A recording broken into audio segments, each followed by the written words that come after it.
creators, welcome to my video for the Recreation Inspiration playlist. I'll tell you a little bit more about this playlist after the first project. Project number 1 is a fabric slat pumpkin sign. All my recreations come from Cindy from Monarch Mom. This fabric slat pumpkin was in the bottom right corner there, and here's a close-up of it. And now I'm going to show you how I make it. I pulled out all my Dollar Tree fabrics. I really like this one with the little mushrooms on it. And this check one here reminds me of like flannel pajamas. The sunflower one was just like regular cotton fabric. I tried moistening this slatted pumpkin sign so that I could pull the paper off, but it just wasn't working for me. Brenda from Rustic and Lace does it all the time, and she's just got such a knack for it. And it just isn't happening for me. But I tried, and then it started drying out on me, so I'm not going to say I gave up on it, because I'm going to say I chose to sand it down after it dried off a bit, and then I chose to use the back of the pumpkin sign. And I lined up my fabrics, and I decided that blue and white one was just a little bit too bright. It was popping a little bit too much, and it was taking away from the other fabrics. So this is just regular matte Mod Podge in the Dollar Tree bottle there. It's the small bottle, and actually it was a tip from another creator to use a Dollar Tree Mod Podge. They said it was less expensive, but also it's just really easy to use when it's in a squirt bottle like that. So that's what I've been doing, and I like it. Each slat had a little squirt of a Mod Podge on there, and now I'm just taking a foam dabber and spreading it. After everything dries, I'm coming in with the fabric, and this piece of burlap is in place of that blue and white fabric that I chose not to use. And this burlap is perfect. It was actually the perfect width. It was a tiny, tiny bit not wide enough. And then I had to trim off just a little bit on the end, but perfect, in my opinion. And I just ironed it on there. And then I'm coming back with more of the Mod Podge. I'm not normally one that uses a lot of Mod Podge, but especially with fabric, and especially with burlap in particular, you really do need a good coat to get it on there. So I don't mind, adding a little bit extra on the burlap. Now this is the ribbon that I'm going to try and use in all of my projects, so you have to keep watching to see if I accomplish that. And I'm giving it a nice little gentle iron with my Hippo heat press and trimming the little bumpy bottom there on the pumpkin.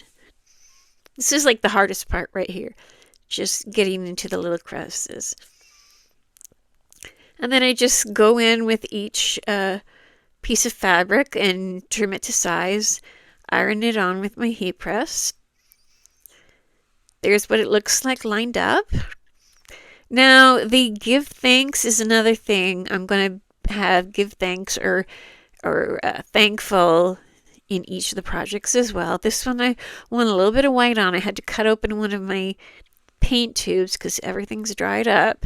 But I managed to get some white paint on give thanks, putting it right on the burlap slat there. The sign, I put some faux distressed wood peel and stick wallpaper that I got at the dollar store in Canada, and I'm sorry I didn't show that. This is a craft glue I got from a kit. I don't have any wood glue, and it's really bothering me, so I use the craft glue to see if it was okay, and it seems to be all right. I just want something in the middle, the hot glue on the edges. I got everything glued down. I'm going to add a rattan bow, and there's the two projects side by side. I hope you enjoyed this project, and I'll give you a good look at it during the final reveal. Jumping in with a little bit more information about the playlist. It happens every month on the 8th.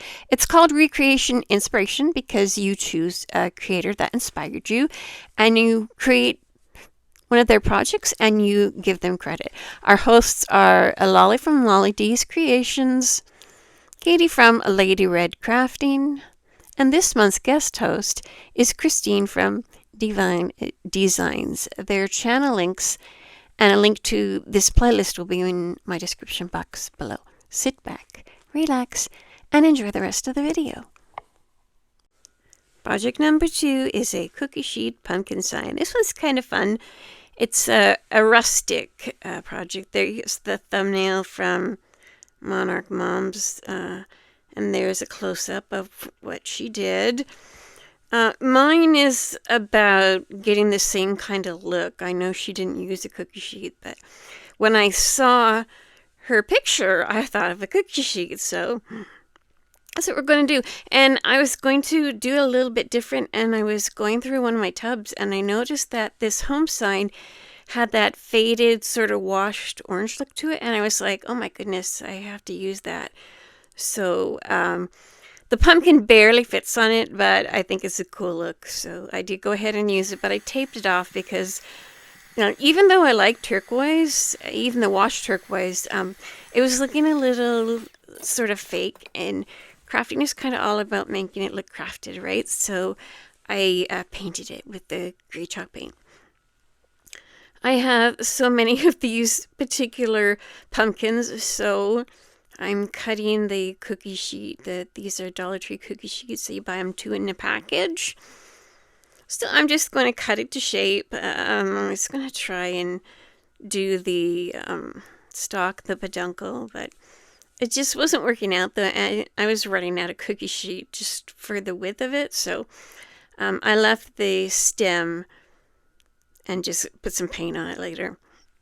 So this is my trick for pressing down on things to get a line. Like if you wanted different section of the pumpkin, you would do each line with some hot glue, and then you just put the cookie sheet on top and rub it, and the hot glue that's on there makes a line. And I just cut that line, and then I went back and made it so there's a bit more of a space, so it's not like a tight fit, because I want like some shading.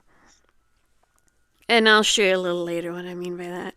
So, I mean, you could do this however you want. You could like make it even and just do it yourself, but I decided to try and make it fit that pumpkin, and I think it worked really good. I had some trouble with some of the glue. I should not have used Mod Podge. I'm not sure why I did, but I am. I should use my Gorilla Glue. I have some Gorilla Glue, and I actually really like how it works. It just takes a while. And my glue gun was like slowly dying, so it was trying to use it at least amount possible. So you see how I distressed it a little bit, and then I painted the distressed color in between the 1, 2, 3 slats. And then I just did, that's the orange mixed with the yellow and the burnt umber that I used, and I just dabbed it on with a dry paper towel. And now I'm doing the distress with a dry paper towel as well. And then the one Cindy did had a tag on it, so I thought, well, let's try. I knew I had these letters, but I keep forgetting that I can never get a word out that's all one color. But it worked in this case because it's, kind of rustic and whimsical, kind of like a fairy pumpkin or something. So I just kind of put the letters on there every which way, and I like how it came out. It evened out the colors, 2 and 2 and 3 and 3.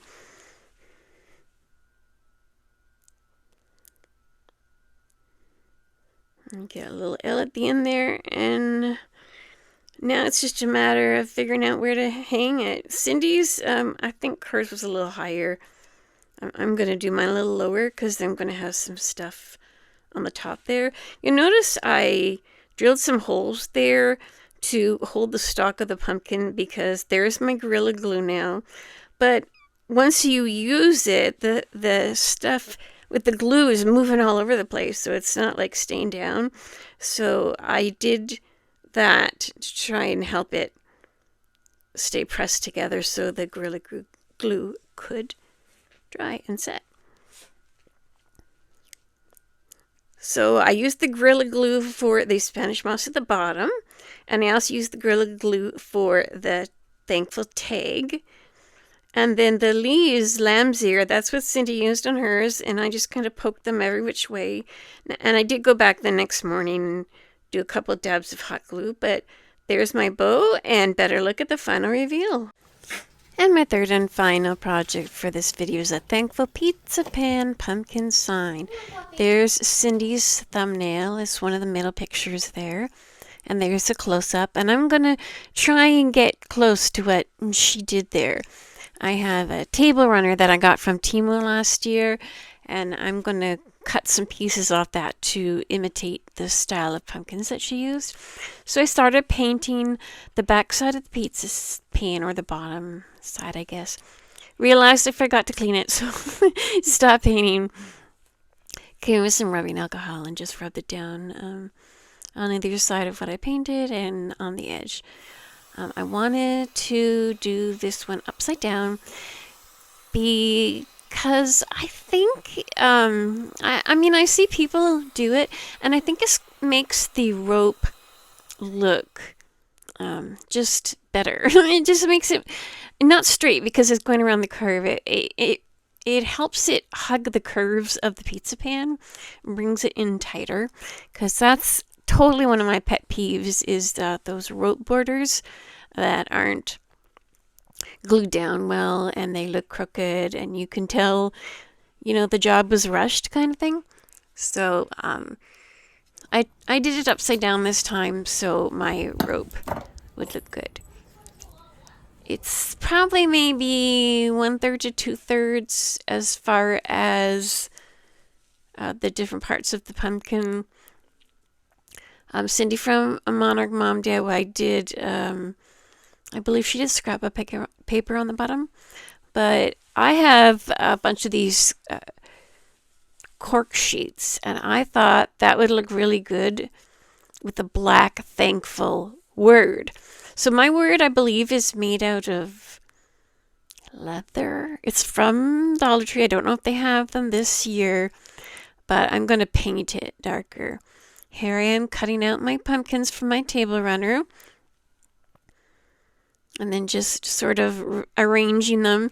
I cut out the turquoise first because that's my favorite color. And then I thought the white was like considerably different looking. So I thought that was like a good representation kind of thing.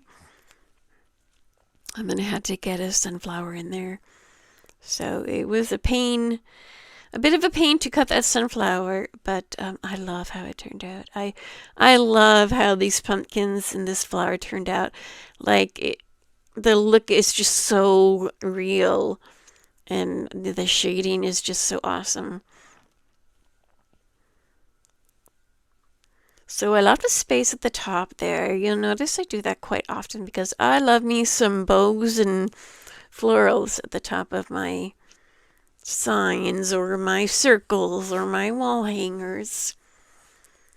So I try to like space things out. And I have here, so I just went over it with a light coat of Mod Podge. And then I let it dry for a while. Because I knew the Mod Podge was going to gunk up a little bit on the edges, but I didn't really want to do anything about that because I really wanted a good coating on it.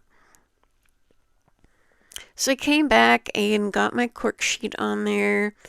I had a hard time figuring out what kind of glue I wanted to use, and I used hot glue, and I actually messed up the cork trying to pull off some of the hot glue, so I like ripped little pieces from another piece of cork and sort of like pushed it in to repair the little hole that I made. Now, my glue gun is freshly charged and ready to go here. And I can't even tell you how many sticks of glue I used on this one. I want to say like 3 or 4 sticks of glue just for this piece of pan craft. I think another thing people do when they're making these pizza pans is they don't put glue all the way around. They think they could just put like a little bit here and there.